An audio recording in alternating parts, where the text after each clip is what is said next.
दुर्गा सप्तशती दूसरा अध्याय हिंदी में ऋषिवाच। ऋषि बोले, प्राचीन काल में देवता तथा दैत्यों के बीच में पूरे 100 वर्ष तक युद्ध होता रहा। उस समय दैत्यों का स्वामी महिषासुर था एवं देवताओं का राजा जो है इंद्र था। उस संग्राम में युद्ध में देवताओं की सेना महाबली दैत्यों से हार गई। तब सभी देवताओं को जीत करके महिषासुर जो है इंद्र बन बैठा। हार खाकर सभी देवता जो है ब्रह्मा जी को अग्रणी बना करके वहां गए जहां विष्णु भगवान तथा शंकर जी विराजमान थे। वहां पर देवताओं ने महिषासुर के सभी उपद्रवों एवं अपने पराभव आदि का पूरा वृत्तांत का सुनाया। उन्होंने कहा, महिषासुर ने तो सूर्य, अग्नि, पवन, इंद्र, चंद्रमा तथा वरुण सबका अधिकार अपने पास रख लिया है। सभी देवताओं के अधिकार छीन लिया है और स्वयं ही सबका अधिष्ठाता बन बैठा है। उसने सभी देवताओं को स्वर्ग से निकाल दिया है। महिषासुर महादुरात्मा है। देवता पृथ्वी मृत्यु की भांति जो है विचर रहे हैं। जितने भी दुरात्मा हैं वह महिषासुर के अधिकार क्षेत्र में हो गए हैं और देवता भी जो है पृथ्वी पर मृत्युलोक में मृत्यों की भांति अर्थात मृतक के समान विचर रहे हैं। जैसे, हे प्रभु, अब हम आपकी शरण में आए हैं, उसके वध का कोई न कोई उपाय कीजिए। इस प्रकार से मधुसूदन तथा महादेव जी ने देवताओं के वचन सुने। उनकी क्रोध से भवें जो है तन गई। तब भगवान विष्णु ने मुख से एक महान तेज प्रकट किया और इसी प्रकार से ब्रह्मा तथा शंकर के मुख से भी महातेज प्रकट हुआ। दूसरे इंद्र आदि देवताओं के शरीर में भी इसी प्रकार से महान तेज प्रकट हो गया। सभी तेज मिलकर के एक हो गए। वह तेज पुंज अपना उग्र था, जैसे कि जलता हुआ पहाड़ हो। देवताओं ने देखा कि उसकी ज्वालाएं सभी दिशाओं में फैल रही हैं। जब वह एक हुआ तो नारी के रूप में आ गया। उसके प्रकाश से तीनों लोक भर गए। महादेव जी के तेज से उसका मुख प्रकट हुआ है, यम के तेज से उसके केश हुए और विष्णु के तेज से उस देवी की भुजाएं प्रकट हुई। चंद्रमा से दोनों स्तन, इंद्र के तेज से उसका कट प्रदेश और वरुण के तेज से जंघा व उर्व स्थल जो है, पृथ्वी के तेज से नितंबों का प्रादुर्भाव हुआ। ब्रह्मा जी के तेज से दोनों चरणों, सूर्य के तेज से चरणों की अंगुलियां और वसुओं के तेज से हाथों की अंगुलियां, कुबेर के तेज से नासिका का आविर्भाव हुआ। उस देवी के दांत प्रजापति के तेज से प्रकट हुए। अग्नि के तेज से 3 नेत्र हुए। दोनों संध्याओं के तेज से जो है दोनों भव हैं। वायु के तेज से दोनों कान उत्पन्न हुए। इसी प्रकार दूसरे देवगणों के तेज द्वारा भगवती का प्रादुर्भाव हुआ। तब समस्त देवताओं के तेज पुंज से प्रकट हुई देवी जी को देख करके महिषासुर पीड़ित सभी देवता प्रसन्न हुए।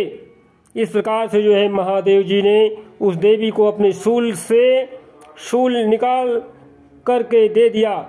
श्री विष्णु ने अपने सुदर्शन चक्र से चक्र प्रकट करके दिया। वरुण ने शंख दिया तथा अग्नि ने उसे शक्ति दी। मारुत ने जो है धनुष दिया और बाणों से भरपूर 2 तरकस दे दिए। देवराज इंद्र ने अपने वज्र से वज्र पैदा करके देवी को दिया और सहस्त्र ने इंद्र ने ऐरावत हाथी से घंटा दिया। यमराज ने कालदंड से दंड प्रदान किया। सागरपति ने रुद्राक्ष माला अर्पित की। ब्रह्मा ने कमंडल भेंट किया। सूर्य ने भगवती के सभी रोम कूपों में अपनी किरणें प्रदान की। काल ने तलवार दिया तथा उत्तम ढाल अर्पण की। इस प्रकार से क्षीरसागर ने हार कभी पुराने न होने वाले 2 वस्त्र भेंट किए। इसी प्रकार चूड़ामणि, दिव्य कुंडल तथा 2 कड़े की भी भेंट किया तथा चमकता हुआ अर्धचंद्र, सभी भुजाओं के लिए जो है बाजूबंद, चरणों के लिए नूपुर, कंठ के लिए सर्वोत्तम कंठुला भेंट किया। इसी प्रकार से सभी अंगुलियों के लिए रत्न जटित मुद्रिका ने भी प्रदान की। विश्वकर्मा ने निर्मल परशु भेंट किया और जो है अनेक प्रकार से रूपों वाले अस्त्र, अभेद कवच, मस्तक तथा गले में धारण करने के लिए योग्य, कभी न कुम्हलाने वाला कमलों का फूल प्रदान किया और माला के साथ जो है देवी को धारण कराया। जलधि ने जो है उसे बहुत सुंदर वर कमल दिया। हिमालय ने वाहन के लिए सिंह और भी अनेकों प्रकार के रत्न भेंट किए। कुबेर ने सुराप पूर्ण जो है पात्र दिया। सभी नागों के स्वामी शेष जी महामणि से सुशोभित नाग हार दिया। जो शेष जी इस पृथ्वी को जो है धारण किए हैं इसी प्रकार दूसरे देवताओं ने भी भूषण तथा आयुधों के द्वारा जो है देवी जी का सत्कार किया। तब तो भगवती ने अट्टहास करके ऊंचे स्वर में गरजने शुरू कर दिया। उसके भयानक नाद से सारा आकाश भर गया। तब देवगण प्रसन्न होकर के उस सिंहवाहिनी देवी की जय हो करने लगे। मुनियों ने भक्ति भाव से नम्र होकर के देवी जी की स्तुति की। देवताओं के शत्रुओं ने सारी त्रिलोकी को क्षोभग्रस्त देखा। तब अपनी सारी सेना को कवच आदि से तैयार कराकर अस्त्र शस्त्र लेकर के झट उठ खड़े हुए। महिषासुर क्रोध में आकर बोला, अरे यह क्या हो रहा है।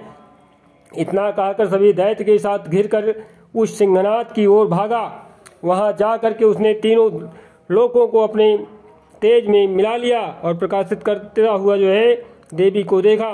उस देवी ने जय माता देवी के चरणों के भार से जो है पृथ्वी दबी जा रही थी। उसके धनुष के टंकार से सातों पाताल क्षोभग्रस्त थे। हजारों भुजाओं से सभी दिशाओं को जो है ढांप करके देवी खड़ी हुई थी। उन देवी जी के साथ उन दैत्यों का महान युद्ध आरंभ हो गया। नाना प्रकार के शस्त्रों का प्रहार करने लगे। उनसे सभी दिशाएं भर गई। महिषासुर का सेनापति उस समय जो है चिच्छुर नामक एक महान दैत्य था। देवी जी के साथ उसी समय जो है भयानक युद्ध करने लगा। तब देवी जी क्रोध में आकर के एक बाण चलाया और दैत्यों को तो चतुरंगड़ी सेना के साथ लेकर के चामर भी युद्ध करने लगा। 60,000 रथियों को साथ लेकर के उदग्र महादैत्य भी युद्ध भूमि में प्रवृत्त हो गया।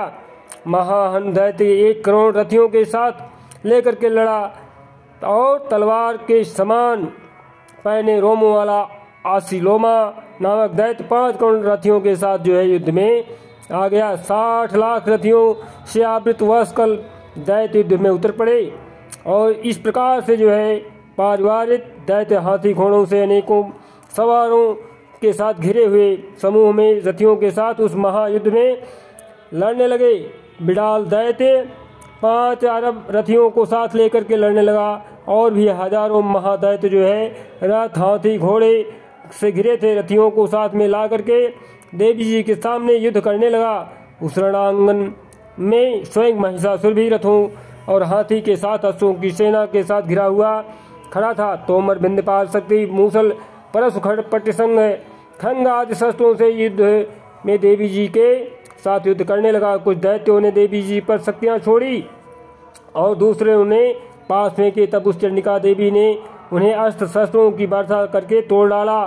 इधर देवी जी का वाहन सिंह भी क्रोध में आ गया। वो अपने गर्दन के बाल हिलाता हुआ दैत्यों की सेना में इस प्रकार घूमने लगा जैसे कि वन में अग्नि फैलती जा रही हो। उस युद्ध भूमि में युद्ध करती हुई अंबिका ने जितने ही श्वास छोड़े वह ही झटापट सैकड़ों हजारों गणों के रूप में जो है प्रेरित हो गए। प्रकट होकर के उन गणों ने शंख भिन्नपाल पट्टीरस आदि शस्त्रों से युद्ध आरंभ कर दिया। देवी जी की शक्ति से वृद्धि पाकर के वह गण जो है दैत्यों का नाश करने लगे। देवी जी महा भयंकर क्रोध से भर गई और साथ ही दूसरे गण नगाड़े शंख आदि बजाने लगे और महाप्रसन्नता देने वाले उस समय युद्ध के उत्साह को कुछ एक अलग ही ढंग से मृदंग बजाए गए। तब देवी जी ने त्रिशूल उठा गदा और शक्तियों की वर्षा के साथ जो है तलवार आदि शस्त्रों से सैकड़ों महान असुरों को मार डाले। दूसरे कितने ही दैत्यों का घंटा के भयप्रद से नाद से मूर्छित होकर के गिर गए। सभी दैत्य मारे गए। दैत्यों को पास से बांध करके पृथ्वी पर घसीट डाला। कितने तो गदा की चोट से घायल होकर के पृथ्वी पर गिर गए। मूसों के प्रहार से कई लोग जो है घायल हो गए, रुधिर बमन करने लगे। एवं कई एक शूल द्वारा जो है बच्चा स्थल कट जाने से पृथ्वी पर गिर पड़े। कितने दैत्य बाणों की वर्षा द्वारा जो है युद्ध में मार कर गिरा दिए गए। पक्षी की भांति आक्रमण करने वाले दैव शत्रु दैत्य प्राण छोड़ने लगे। कितने ही दैत्यों की भुजाएं कट गईं, दूसरे की ग्रीवा छिन्न भिन्न हो गई। कई दैत्यों ने सिर कट गए, दूसरे मध्य से विदीर्ण हो गए। कुछ दैत्यों की जंघाएं कट गई और पृथ्वी पर गिर गए और एक दैत्य को तो एक भुजा एक आंख एक पांव वाला करके 2-2 टुकड़े कर डाला। मार मार करके गिराए हुए रथी जो है हाथी घोड़े असुर की तलाशों के द्वारा जो है महायुद्ध भयंकर कठिन युद्ध छिड़ गया। वहाँ सेना और असुरों के बीच में रुधिर बहने लगा। इस प्रकार से बड़ी बड़ी खून की नदियाँ बहने लगी। माता जगदम्बा ने एक क्षण में ही दैत्यों की सेना का इस प्रकार से नाश कर दिया जैसे कि लकड़ियों का ढेर जो है बड़े ढेर की अग्नि में जला दिया जाए। देवी का वाहन सिंह भी अपने बालों के द्वारा जो है महाभयंकर खूंखार प्रकट नाद करने लगा और इस प्रकार से जो है अपने भालों के गर्दन को झटकता हुआ बड़ी गर्जना करता हुआ जो है दैत्यों के शरीर से मानो प्राण ही चुन रहा हो। इस प्रकार से घूमने वाला देवी जी का उन गणों ने महाअसुरों के साथ बड़ा युद्ध किया, जिससे देवता प्रसन्न होकर के आकाश से पुष्पों की